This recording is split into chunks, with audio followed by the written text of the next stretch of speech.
Hello बच्चों, good morning. हम पढ़ेंगे हिंदी में पाठ 15 शतरंज में मान, इसके प्रश्नों के उत्तर। पहला प्रश्न है मुंडन भरी सभा में मुंडन, इससे बढ़कर मैं कोई अपमान, ये शब्द किससे और क्यों कहे।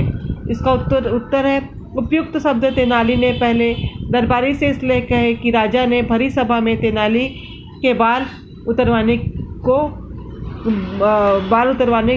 कही। अगला प्रश्न है मुंडन किसका और क्यों हो रहा था।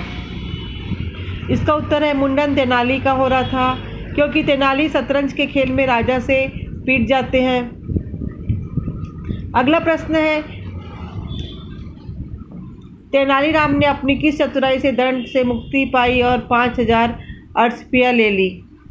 इसका उत्तर है तेनालीराम ने राजा से कहा, मैंने अपने बाल पर 5000 अर्थपिया उधार ली है, जब तक कर्जा न चुका दूँ केस कटवाने का कोई हक नहीं है।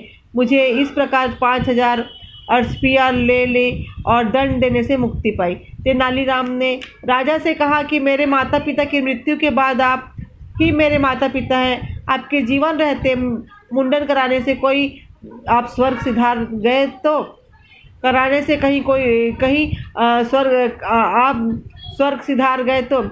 यह सुनते ही राजा ने सोचा कहीं सच तो ऐसा हो गया तो उन्होंने तेनालीराम के दंड को वापस ले लिया। अगला प्रश्न है दरबारी तेनालीराम से क्यों चिढ़ते थे, कारणों को लिखिए। इसका उत्तर है दरबारी तेनालीराम से इसलिए चिढ़ते थे क्योंकि राजा तेनालीराम को बहुत मानते थे। तेनालीराम हमेशा यह चाहते थे कि गुनाहगार को सजा मिले और निर्दोष के साथ न्याय हो सके, उनके खिलाफ षड्यंत्र रचने वाले लोगों का पर्दाफाश किया जा सके। अब हम पढ़ेंगे भाषा, तत्व और व्याकरण। इसी पाठ का पढ़ेंगे हम व्याकरण। सिर चढ़ना प्रस्तुत एकांकी में आपने यह मुहावरा पढ़ा होगा। ऐसे ही सिर पर लिखे गए 4 मुहावरे लिखिए तथा वाक्यों में प्रयोग कीजिए। तो पहला है सिर पर पैर रखकर भागना। इसका है दुम दबाकर भागना। इसका वाक्य बनेगा भारतीय सैनिकों को देखकर पाकिस्तानी सैनिक सिर पर पैर रखकर भागे। अब उसके बाद है अगला सिर से निकल जाना। अगला है तो इसका वाक्य बनेगा पल्ले न पड़ना। तो इसका वाक्य बनेगा भूखे लोग को ज्ञान की बातें बताने पर उनके सिर से निकल जाती है। अब है सिर धुनना। इसका मतलब है पछताना। इसका वाक्य बनेगा अवसर निकलने के बाद लोग सिर धुनते हैं। उसके बाद है सिर पटकना। इसका अर्थ है जिद करना।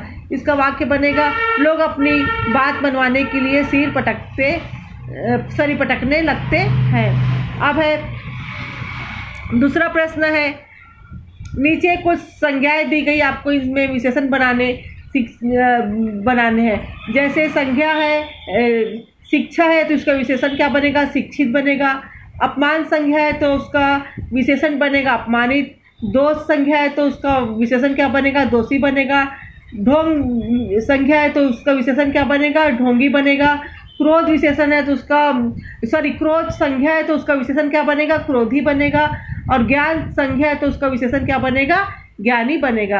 अब है निम्नलिखित शब्द के विलोमार्थी शब्द का वो करो। हमको क्या करना है, वो लिखना है, विलोम शब्द लिखना है। तो प्रशंसा का आ जाएगा विलोम निंदा आ जाएगा। चतुराई का विलोम आएगा मूर्खता। और खुश का विलोम आएगा नाखुश।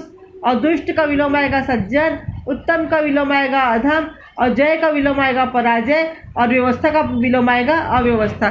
Thank you.